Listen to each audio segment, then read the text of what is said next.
मेरी तरफ से आदाब। मैं आई थी, हमारा फाउंडेशन डे था जैसा आपने कल देखा, तो मैंने सोचा कि यहाँ उस वक्त भी आप लोग बात करना चाहते थे, उस वक्त मौका नहीं था, तो इसलिए मैंने सोचा आज आपसे बात की जाए। जैसा कि हम देख रहे हैं 5 अगस्त 2019 को हुए 6 साल हो गए, और उस वक्त जो जम्मू कश्मीर की, मैं तो उसको बर्बादी कहूंगी, तबाही की गई थी। 370 को खत्म किया गया, स्पेशल स्टेटस छीना गया ये कह के कि जम्मू कश्मीर में अब सब ठीक हो जाएगा, जम्मू कश्मीर में तरक्की हो जाएगी, जम्मू कश्मीर के हालात ठीक हो जाएंगे, जम्मू कश्मीर में अमन होगा, जम्मू कश्मीर में दूध की नदियां और शहद की नदियां बहेंगी। मगर आपने देखा कि वो पॉलिसी बिल्कुल फेल हो गई, फ्लॉप हो गई। यहाँ तक के हालात ऐसे हो गए हैं कि 2 मुल्क जंग के नहाने पे आ गए हैं, और फ्लैश पॉइंट जम्मू कश्मीर है। आपने देखा हाल ही में किस तरह से अमेरिका के को बकौल ट्रंप के इंटरवीन करना पड़ा। वो बार बार कहते हैं कि दोनों मुल्क न्यूक्लियर के दहाने पे थे, जंग के दहाने पे थे, और ये बात खत्म नहीं हुई। आज भी जंग तो खत्म हुई, मगर जंग का माहौल पूरे मुल्क में है। बीजेपी ने बदकिस्मती से मुल्क में ऐसा माहौल बनाया है कि आज सब जमातें एक आवाज में कह रही है आपने सीज फायर क्यों किया, यानी कि जंग को चालू रखना चाहिए था। ये देखिए मेंटालिटी क्या बन रही है हमारे मुल्क की, कि वो कहते हैं जंग खत्म क्यों की। और ये पॉलिसी है बीजेपी की उस एग्रेशन का, जो उन्होंने जम्मू कश्मीर ही नहीं पूरे मुल्क के लोगों में एक एग्रेशन लाया है। अब जितनी भी अपोजिशन में पार्टियां हैं वो मजबूर हैं, अगर वो ऐसा नहीं कहेंगे तो उनको बोलेंगे एंटी नेशनल है। अगर कोई ये नहीं बोलेगा पाकिस्तान पे बम मारो, बोलेंगे एंटी नेशनल है। अगर कोई ये नहीं बोलेगा कश्मीर पे, जम्मू कश्मीर पे सख्ती करो, बोलते हैं ये एंटी नेशनल है। तो इसलिए सारा माहौल जो है इस वक्त बर्बाद कर दिया है। इंटरनली आप देखते हैं जम्मू कश्मीर के हालात को, पहलगाम का इतना बड़ा हादसा हो गया जिसमें इतने हमारे मासूम शहरी मारे गए। पिछले 6 साल से यूएपीए हो, पीएसए हो, रोज छापे, रोज लोगों को बंद करना, जेलों में हमारे हजारों के तादाद में लोग बंद हैं, मगर उसके बावजूद भी जम्मू कश्मीर के हालात पहले से बदतर हो गए हैं। सिर्फ यह है कि लोग खामोश है। पहले लोग खामोश नहीं होते थे, सड़कों पे आते थे, बात करते थे, मगर आज लोग बाहर से तो खामोश है पर अंदर से लावा पक रहा है। और यही वजह है कि आप देखिए हमारा मुल्क मतलब पाकिस्तान के साथ इस मुकाबले में आ रहा है। पाकिस्तान क्या है, इतना सा मुल्क तो है वो, उनकी फौज देखिए, उनकी जमीन देखिए, उनकी पॉपुलेशन देखिए, उनकी इकोनॉमी देखिए, हमारा 10वां हिस्सा भी नहीं है।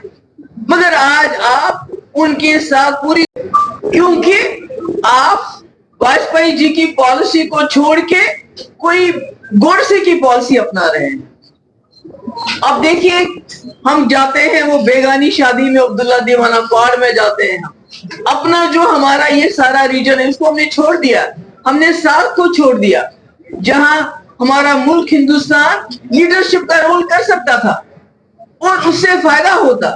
उससे बजाय कि आप पूरे दुनिया में अपने डेलीगेट्स भेजते हो अपनी कहानी सुनाने के लिए कि हमने ऐसा क्यों किया, वैसा क्यों किया, मगर साथ के जो मुल्क है, जो हमारे हमसाए हैं, जिनकी वजह से हमारी मुश्किलात हैं, उनसे हम बात भी नहीं कर पाते हैं।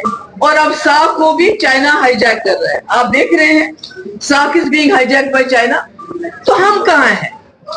तो इसलिए मेरा ये कहना है अभी भी वक्त है कि उनको जो मुफ्ती साहब का विजन था, जो हमने कांग्रेस के साथ कॉमन मिनिमम प्रोग्राम बनाया था, उसके बाद बीजेपी के साथ एजेंडा ऑफ अलायंस बनाया था, वो बीजेपी और पीडीपी का एजेंडा ऑफ अलायंस नहीं था, वो जम्मू कश्मीर के लोगों का और मुल्क के लोगों का एजेंडा ऑफ अलायंस था कि जम्मू कश्मीर को इस मुसीबत से कैसे निकाल सकते हैं, कैसे हम और रास्ते खोल सकते हैं। आपने लद्दाख को अलग कर दिया, मुफ्ती साहब करगिल अस्करदू का रास्ता खोलने की बात कर रहे थे, सियालकोट की बात कर रहे थे, चित्तगढ़ सियालकोट की बात कर रहे थे, ताकि हमारे यहाँ जम्मू कश्मीर जो पिंजरे में बंद किया गया है उसको खोल दिया जाए। आपने तो खोल दिया, किसके लिए खोला, किसके लिए खोला। आज जितने भी क्राइम है जम्मू में पिछले 6 साल से आसमान को छू रहे हैं, क्योंकि जितने भी क्रिमिनल्स हैं वो आ रहे हैं। आपकी रोजी रोटी पे यहाँ टाका डाला जा रहा है, ठेकेदार बाहर से, हम जम्मू के लोगों को मुंशी का काम करना पड़ता है, माइंस उनके हाथ में, ठेकेदारी उनके हाथ में, नौकरियां उनके हाथ में। अगर आप देखें कि कोई जो गरीब बच्चा पढ़ लिख के उसको नहीं मिलती है नौकरी, बाहर से कोई आ गया उसको भी मिलती है, उसी को मिल रही है। तो अगर देखा जाए हर हिसाब से जम्मू कश्मीर और पीछे हो गया। तो मेरी मुतबाना गुजारिश है इस पर कि बीजेपी जो एनडीए सरकार है वो एजेंडा ऑफ अलायंस को खोले, वो देखे कि जम्मू कश्मीर को इस मुसीबत से बाहर निकालने का क्या रास्ता है, पाकिस्तान को सीधे रास्ते पे लाने का क्या रास्ता है। मुझे याद है जब वाजपेयी जी लाहौर गए थे तो वहां मुशर्रफ ने उनसे कहा था यूनाइटेड नेशन रेजोल्यूशन को छोड़ दीजिए, जो जम्मू कश्मीर के लोग खुशी से खुश रहेंगे, हिंदुस्तान के लोग खुश रहेंगे, पाकिस्तान के लोग भी आमादा हो जाएंगे, आप वो कर लीजिए। तो आज भी मुझे लगता है उसी पॉलिसी की जरूरत है, रास्ते खोलने की जरूरत है। हमारे यहाँ बिजली का वादा किया गया था, बिजली मुफ्त देके, मैंने देखा जम्मू में गर्मी में क्या हाल हो रहा है, बिजली की फीस कितनी ज्यादा हो रही है, बेरोजगारी कितनी है, ड्रग एडिक्शन कितनी है। अब तो पहले कश्मीर में तो मारते ही थे, पर यहाँ भी आप ड्रग के नाम पे लोगों को मारा जाता है। भी हमारा एक हिंदू बच्चा, उसको बड़ा गरीब है, मुझे नहीं मालूम था उसका ड्रग के साथ कोई लेना देना था, मगर गोली मारना तो कोई जवाब नहीं।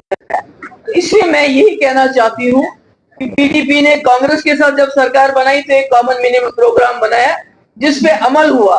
उसके बाद जब बीजेपी के साथ बनाई तो जो भी हमने उसमें रखा है, अब मैं तो एजेंडा ऑफ अलायंस के सब बातें नहीं बता सकती, ये तो बड़ा लंबा है कि एस्पा को कैसे रिव्यू करना चाहिए और रास्ते कैसे खोलना चाहिए, पावर प्रोजेक्ट कैसे ट्रांसफर होना चाहिए, हीलिंग टच कैसे होना चाहिए। ये खाली पीडीपी की बात नहीं, ये सारी पॉइंट्स बाय पॉइंट जो यूपीए सरकार में 7 वर्किंग ग्रुप बने थे रसगोत्रा की, उसमें बहुत सारे मुझे नाम भी याद है जिसमें सारी पार्टीज थी, उन्होंने एंडोर्स किया है मुफ्ती साहब के विजन को। मैं कहती हूँ बीजेपी वालों को, एनडीए वालों को, इससे पहले कि आप कोई और बर्बादी करने के बारे में सोच रहे हो, क्योंकि आज उनके पास हो गया है कि कश्मीर में 6 साल सख्ती करने के बावजूद, लोगों को जेलों में डालने के बावजूद, कश्मीर न सिर्फ जू का तू है बल्कि इंटरनेशनल लेवल पे, हम तो चाहते थे पहलगाम की दहशतगर्दी इंटरनेशनलाइज हो जाए, मगर उसकी बात किसी ने नहीं की। कश्मीर की बात हुई, सीज फायर की बात हुई, पाकिस्तान की बात हो रही कि पाकिस्तान ने क्या किया जंग में, कितने जहाज गिराए, क्या हुई, इंटरनेशनली बात चल रही है, मगर हमारी जो बात है वो, जो असली बात है वो नहीं हो। तो इसलिए मैं उम्मीद करती हूँ कि जो दिल्ली की सरकार है वो एजेंडा ऑफ अलायंस निकालेगी। अगर उनको ये डर है कि एजेंडा ऑफ अलायंस जो है कोई पीडीपी का, ये हमारा अकेला डॉक्यूमेंट नहीं है, ये डॉक्टर मनमोहन सिंह के वक्त में जो 7 वर्किंग ग्रुप बने थे, हर मामले पे, रोड्स पे, गवर्नेंस पे, ह्यूमन राइट्स पे, रास्ते खोलने पे, ये सब उसकी कॉपी है। उनको उसी पे अमल करना चाहिए, बजाय इसके वो खुदा ना खासा कोई और कांड करे जैसे 5 अगस्त 2019। क्योंकि देखिए टूरिज्म हमारे पास था, वो भी मिलिटराइज हो गया। अगर आप देखेंगे कश्मीर में जो भी जगह है टूरिस्ट की, इतनी आप देखेंगे वहां सिक्योरिटी। अमरनाथ यात्रा जिसका हम बचपन में इंतजार करते थे और जाके फिर साधुओं के साथ अलग अलग बात करते थे, कभी हाथ दिखाते थे, अच्छा लगता था हमें। आज अमरनाथ यात्रा भी मिलिटराइज हो गई है, वहां से मक्खी नहीं जा सकती है। तो आप क्या रहे हैं जम्मू कश्मीर के साथ? अब कितना वोट लेंगे आप जम्मू कश्मीर को तबाह बर्बाद करके? अब तो उससे भी काम नहीं चलता। अगर काम चल रहा होता तो आपको वोट की, जैसे राहुल जी कह रहे हैं कि ये वोटों की चोरी करते हैं, गलत नाम डालते हैं, फिर तो आपको उसकी जरूरत नहीं पड़ती। यानी वो भी अब लोग थक चुके हैं, पक चुके हैं जम्मू कश्मीर और जंगी माहौल से।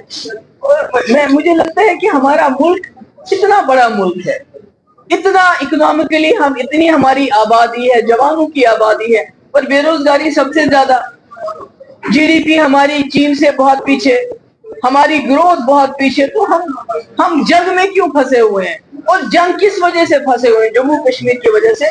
میں امید کرتی ہوں کہ جو ہمارے پرائم منسٹر، میں نے بار بار کہا، اندرا جی کی طرح، واجپئی جی کی طرح ان کی ایک اتھارٹی ہے، لوگ ان کو کوشچن نہیں کریں گے.